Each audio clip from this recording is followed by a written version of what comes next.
കടലിലിരുന്ന് പുതുവർഷം ആഘോഷിക്കാൻ അവസരമൊരുക്കി ദുബായ്. വെടിക്കെട്ടും കരിമരുന്ന് പ്രയോഗവും ബോട്ടിൽ സഞ്ചരിച്ച് കാണാനാണ് റോഡ് ട്രാൻസ്പോർട്ട് അതോറിറ്റി അവസരമൊരുക്കുന്നത്. നഗരത്തിന്റെ വിവിധ ഭാഗങ്ങളിൽ നിന്നുമുള്ള ബോട്ടുകൾ രാത്രി 10 മണിക്ക് പുറപ്പെടുമെന്നും RTA അറിയിച്ചു.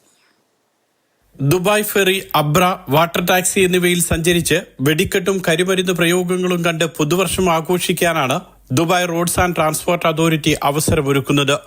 Dubai Marina, Al Khubaiba, Blue Waters തുടങ്ങിയ സ്ഥലങ്ങളിലാണ് പ്രധാനമായും സൗകര്യങ്ങൾ. ഡിസംബർ 31 രാത്രി 10-നും 10:30-ക്കുമാണ് വ്യത്യസ്ത സ്ഥലങ്ങളിൽ നിന്നും ബോട്ടുകൾ പുറപ്പെടുക. പുലർച്ചെ 1:30 വരെ ഓളപ്പരപ്പിലിരുന്ന് പുതുവർഷം ആഘോഷിക്കാം. ഫെറി സർവീസിന് 350 ദിർഹവും 500 ദിർഹവുമാണ് വിവിധ വിഭാഗങ്ങളിലായിട്ടുള്ള നിരക്ക്. 2 മുതൽ 10 വരെ വയസ്സുള്ള കുട്ടികൾക്ക് 50% നിരക്കിളവുണ്ട്. 2 വയസ്സുവരെയുള്ള കുട്ടികൾക്ക് ടിക്കറ്റ് ആവശ്യമില്ല.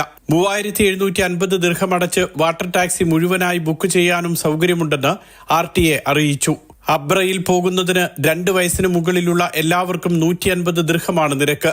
അൽജദ്ദാഫ്, അൽഫഹീദി, മറീന, അൽഖുബൈബ എന്നിവിടങ്ങളിൽ നിന്നും അബ്ര സർവീസുകൾ ഉണ്ടാകും. Mathrubhumi news, Dubai.